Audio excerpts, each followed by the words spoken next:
Let's talk about something that confused me when I was an estimator, and that's stairs. Now you'll see stairs on almost every commercial project, but when it comes to quantifying the concrete, I wasn't always sure what to do. In this video, I'm going to show you how to quickly estimate concrete volume in pan stairs using the stair details. All right, let's get started. We're in on-screen Takeoff. We're going to select a stair to focus on today. How about this one, stair 6? This seems to be a main stair located near the entrance. So we are going to look at an enlarged section of this, and you notice that there's a lasso around here with a funny little dashed pattern. And let's find out where this is going to take us. You want to find the tag right here. You can see there's a tail that's attached to this lasso, and this is telling you where to go to find the enlarged plan for this particular stair. So we're going to travel to A-5.3, look for detail section A17. All right, so we pulled up A5.3 and we're going to look for, there's a lot of different sections on here. The one we're looking for is A17. There it is. Now, as a reference point, we can always refer to this 12 that it's giving us from the grid line. That translates to the floor plan as well. Here's another grid line for J. So we've got three things to reference to help us understand how these stairs are put together. We've got this section here that shows stair 6 first floor plan, and then this is a overall floor plan. I think it really starts at the midway up to the second level, and this is also coinciding with it. And then we have a section here. This is really what's going to be the most helpful, looking at this section, because we understand this as someone that may walk into the stairwell and have to walk up it. All right, so now we'll go through a little fun exercise that I like to do just to help put things in perspective so that I don't get confused. We're going to go through and mark some walls that happen to cross the stairwell. So I'll show you what I'm talking about. For instance, as we walk into the stair shaft, we'll notice there's a wall that goes across the shaft. It's the CMU wall. I'm going to go ahead and highlight this wall. And this is just for purposes of not getting confused. This doesn't count toward our quantity takeoff or anything. So we see that we're going in here. We're standing in this space now. And so we start to ascend the stairs. As we go up, we notice at some point that another CMU wall is crossing our path. So we're going to mark that, but perhaps in a different color. And so I believe it is this wall here. So this wall is actually below. So this is why it could get confusing, because you might think that this is a stair above, just like this one here, but it is not. We're going to mark that there. And so as you zoom in, you can see we come to this landing. And there's the landing right there. So then there's a few more steps to come up to the next level. And those are those steps. Now, as we cross over, now we want to compare these two plan views. And this is showing another wall that we didn't pick up because I believe that, let's change colors here. I believe that this wall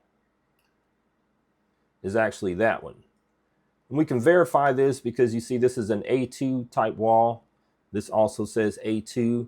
So not to get it confused with this one that also crosses, but that's an A3. I have another video where I review wall types if you want to look into that. Okay, so now we know where we're at and we get the basic idea of what's happening as you cross these stairs. And it looks like these stairs are leading to a mechanical room that must be above the gym. Also, one thing that's a giveaway is that there's a section cut that cuts across the entire stair. There's another one here that cuts across this stair. And that is what we're looking at G17. So like I said earlier, all of these things tie together. So now we're going to leave this sheet and go to the detail page that gives a typical detail for the pan stairs. All right, so now we have a lot of stair related details. And remember, we're only looking to quantify concrete at the stairs. All right, so we're at the stair details, and a quick look at the typical stair notes tell us the information that we need to know about the concrete filled stair treads. It tells us here these are 2-inch concrete stairs, and that's all we really need to know. With that information, Now we just need to see what the width of the stairs are and the length. Now, if you really want to get into the details here, you'll continue reading this where it talks about the tread finish to be per finish schedule. So you may want to look at the finish schedule because it says there's a 2-piece extruded aluminum abrasive stair nosing. That is what's shown right here, a stair nosing. So that gets placed in the stairs set in the concrete as well. So if you're a concrete contractor, for instance, or concrete estimator, you'll want to pay special attention to that. Make sure you pick that up in your bid. Also, note number 8 talks about the landing, so you know how much concrete to provide there. And it says it's a 3-inch concrete slab-on metal deck. So we can compare this detail here to the plan view we were looking at. It looks like the width says 11. And also pay attention to how this one has a nosing, but then there's a different finish on top of these stairs. Maybe some sort of towel or something like that. All right, so back on the floor plan, the one thing we want to pick up is the scale here. I believe that this is automatically defaulting to 1/8 inch. So we want to change that to 1/4 inch equals a foot. And so now with that set, we can sort of zoom in and get the width, which is, this is a 3-foot stair. And then we saw that this was 11 inches. So now we can create a count item for stair treads. We'll say concrete stair tread.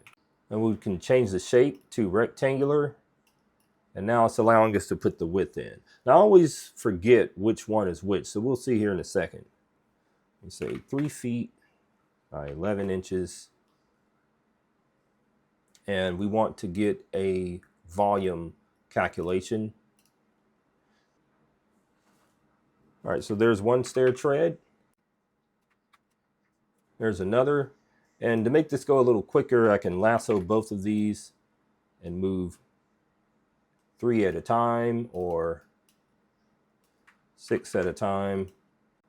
All right, so that's basically our takeoff. But notice when we're interpreting this, there's going to be a line letting you know that you're going up in this direction. And then this break line here lets you know that, you know, this is above where the section was cut. I said this in a recent live stream that I believe when you're looking at a plan view, you're looking at 4 foot above the floor level. So you're not looking at the whole floor and whole. It's not like they just ripped off the roof and you see everything from the ceiling below. It's actually cut at about 4 feet. So this is about the 4 feet line when we're looking at this direction. And then after that, you'll notice that the lines change to this hashed line, which means this is going to be everything above where we're looking at. So that's a quick stair takeoff. I hope that helped. Share this with another person that you know that could use it, and comment if it helped you. I'll see y'all next time. Peace out.